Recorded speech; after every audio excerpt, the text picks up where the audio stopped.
સુરતમાં પીપોદરા જીઆઈડીસીમાં આગ લાગી। વેસ્ટેજના ગોડાઉનમાં આગ લાગી। જીવ બચાવવા એક યુવકે છલાંગ લગાવતા પહોંચી ઈજા। ફાયર બ્રિગેડની ટીમ પહોંચી ઘટના સ્થળે આગ ઉપર કાબુ મેળવવાના પ્રયાસો શરૂ। ગોડાઉનમાં આગ લાગવાનું કારણ અકબંધ। કયા કારણોસર આગ લાગી તે હજુ જાણી શકાયું નથી। સુરતમાં પીપોદરા જીઆઈડીસીમાં આ આગ લાગી છે। વેસ્ટેજના ગોડાઉનમાં આગ લાગતા અફરાતફરી મચી ગઈ। જીવ બચાવવા માટે એક યુવકે છલાંગ લગાવી અને તેના પરિણામે આ યુવકને ઈજા થઈ છે। ફાયર બ્રિગેડની ટીમ ઘટના સ્થળ પર પહોંચી ચૂકી છે। આગને બુઝાવવા માટેની કોશિશ કરવામાં આવી રહી છે।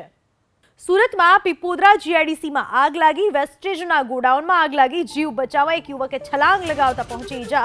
ફાયર બ્રિગેડની ટીમ પહોંચી ઘટના સ્થળે આગ ઉપર કાબુ મેળવવાના પ્રયાસો શરૂ। ગોડાઉનમાં આગ લાગવાનું કારણ અકબંધ। કયા કારણોસર આગ લાગી તે હજુ જાણી શકાયું નથી। સુરતમાં પીપોદરા જીઆઈડીસીમાં આ આગ લાગી છે। વેસ્ટેજના ગોડાઉનમાં આગ લાગતા અફરાતફરી મચી ગઈ। જીવ બચાવવા માટે એક યુવકે છલાંગ લગાવી અને તેના પરિણામે આ યુવકને ઈજા થઈ છે। ફાયર બ્રિગેડની ટીમ ઘટના સ્થળ પર પહોંચી ચૂકી છે। આગને બુઝાવવા માટેની કોશિશ કરવામાં આવી રહી છે।